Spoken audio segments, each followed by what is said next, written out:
Jam and Jewelry လောကမှာဒီကထင်ရှားတဲ့မြမကြောင့်မြတ်ရတနာတွေကဘာတွေဖြစ်မလဲအရင်ဆုံးပြောရမယ်ဆိုရင်တော့ Ruby ပါမြန်မာနိုင်ငံမိုးကုတ်ဒေတာကထွက်ရှိတဲ့မြန်မာ Ruby ကကမ္ဘာပေါ်မှာနာမည်အကြီးဆုံးဖြစ်ရည်ပန်းစားပါတယ်နောက်တစ်ခုကတော့ Sapphire မိုးကုတ်ဒေတာကထွက်ရှိတဲ့ Sapphire တွေကတော့ပြာတန့်ပြီးတော့ Royal Gems တွေမှာအရန်ကိုရည်ပန်းစားပါတယ်ရှင် Jade မြန်မာနိုင်ငံကချင်ပြည်နယ်ဒေသမှာထွက်ရှိတဲ့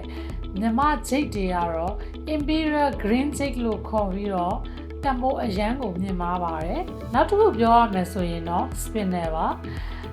မိုးကုတ်ဒေတာကထွက်ရှိတဲ့ spinner တွေကအယောင်သွေးစုံလင်လှပပြီးတော့ collector တွေကြားမှာအရန်ကိုနာမည်ကြီးပါတယ်ရှင်နောက်ဆုံးတစ်ခုကတော့ peridot ပါ peridot တွေကစိမ့်ဝါရောင်လေးတွေရှိပြီးတော့တက်စင်လှပပြီးမြန်မာနိုင်ငံကထွက်ရှိတဲ့ peridot တွေကကမ္ဘာမှာအရန်ကိုနာမည်ကြီးပါတယ်ရှင်ဒါဆိုရင်မြန်မာနိုင်ငံကတန်ဖိုးရှိတဲ့ကြောက်မြတ်ရတနာမြောက်များစွာထွက်ရှိတဲ့ gemsland တစ်ခုပဲဖြစ်ပါတယ်ဒီကြောက်မြတ်အားလုံးကိုလိုချင်တယ်ဆိုလို့ရှိရင်တော့ Hema Gems ကိုလာရောက်ဖို့ဖိတ်ခေါ်ပါတယ်ရှင်